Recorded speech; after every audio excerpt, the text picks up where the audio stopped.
it's Leo, and it's finally time to talk about the second episode of Fairy Ranmaru. I know I'm a little late, but let's do this. I think that overall this episode was a little bit better than the first one, even though I still have a lot of problems with some of the things that I'm going to talk about. This episode was called Wrath, and it was focused on the Ignis clan fairy Homura, which is a more interesting character than Ranmaru.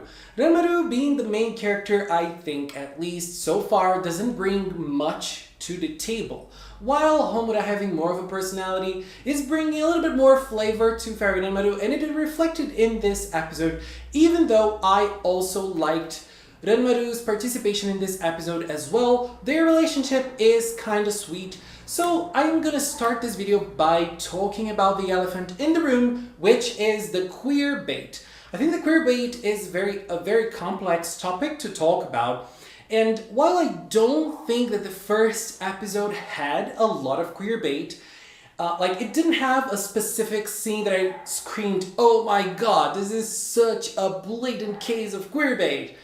The second episode had one, and the first episode had a scene in which the green fairy, which I forgot, looked at Uru and said, "Wow, you're so handsome," and he blushed when he said this. But that was all. This is a normal thing in certain anime, and I don't think it's there for queerbait. But in the second episode, right in the first scene, we had Homura and Ranmaru sleeping together, Ranmaru clinging onto Homura, and I thought, what a cute couple. Everything else we see is straight relationships. And, well, as I said, I'm not trying to talk about queerbait because it's a very complex thing. But I feel like Fairy Ranmaru could have done a little better in terms of relationships. And let's be honest, the women in this show, Fairy Ranmaru, are just there to be love interests or sex partners to the oldest fairy that I forgot the name as well. I'm gonna remember the names better as time goes by because 2 episodes in, it's hard. Okay, so now talking about the plot of the episode. Right at the start of the episode, we see Homura as a kid talking to his father, and his father is a big fairy, big buff, handsome fairy, and then we see he is very proud of his father, he loves his father, and then we see another scene that his father is being punished, his father is being destroyed by something, and he is suffering the consequences of something he did. It was not in a fight or anything like that. No, it seemed that he was actually being persecuted by something. And in the first episode we saw the 10 laws, but Takara, see, the names are coming back. Takara tells them if they break any of the rules, nothing really serious will happen. They will just be demoted to humans. But then we see Homura's father being punished and persecuted by something he did or something that happened. What the hell happened to that man for him to be punished that way? What happens in the world of the fairies, in the fairy realm? What the hell is going on? This is really what's keeping me up with Fairy Ranmaru, because the fairy thing is very, very interesting and I'm really liking it. And I think that this that happened to the Ignis fairy, which was Homura's father, is political, and I'm gonna talk about why a little later. Then we have the human portion of this episode, in which we have a mangaka who wants to draw what she wants to draw, but she has a manager, and that manager wants her to draw specific things. This specific thing is actually little girls, moe characters fighting, and that's it, and she doesn't want to draw it. Look, I think that the overall argument of artistic freedom, of corporations pushing you to do what's successful, and you not having the ability and the freedom to do what you want, and that makes you frustrated and sad, it could have been very good. But I feel like, just like the first episode, those human arguments that are being created are very, very shallow. I'm not sure if it's because the episode wants it to be like this, if the show wants it to be very shallow, or if they're actually failing to do something better. Because look, the idea is interesting, but then we get to the actual execution and we just see the mangaka being a very good woman, and she is super kind, she's doing her best. And on the other side, we see the manager who is very evil. He beats her, he stomps in her hand, and he treats her with the utmost disrespect. And it's very good versus evil. There is no room for nuance at all. And I understand this is not the focus of the show, and they can't really dwell deep into those topics, but I think that they spent a lot of time building the relationship between the manager and the mangaka. And the show did not have to spend this much time in this specific relationship. And at the end, it escalated and obviously things went to a disaster and, Homura had to save this girl. Interesting thing is that for the first time we see the bar actually being used by her, and she goes to the bar, so the bar is actually active now, that we didn't see happening in the first episode. But ultimately the dynamic is more or less the same. The girl has to be saved. Homura runs to her and he saves her, but he only saves her lots of times in this episode because Ranmaru kept telling him that they cannot run from saving other people. So it's not like in his attitude to save other people, he likes to keep to himself, and he has this explosive personality, but at the same time he likes being left alone.